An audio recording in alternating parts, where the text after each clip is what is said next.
Naging matagumpay ang rotation and resupply mission ng mga barko ng Pilipinas sa BRP Sierra Madre. Ito'y sa kabila ng pagtatangka ng Chinese Coast Guard at Chinese Maritime Militia na harangin at guluhin ang resupply mission. Si Daniel Manalasta sa detalye.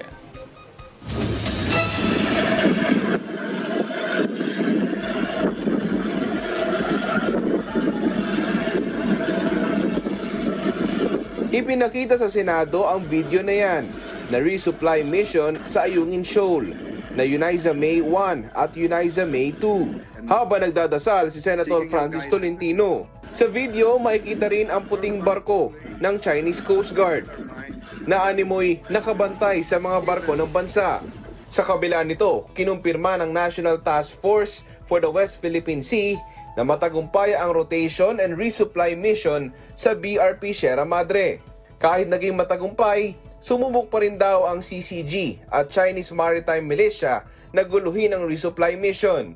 Safely to provide food and medicine for our brave soldiers despite the threats coming from several foreign ships. Ayon sa task force, magpapatuloy ang routine missions sa iba't ibang outpost ng bansa sa West Philippine Sea. Kinikilala rin ni National Security Advisor Eduardo Anyo ang kagitingan at determinasyon ng Armed Forces at Philippine Coast Guard.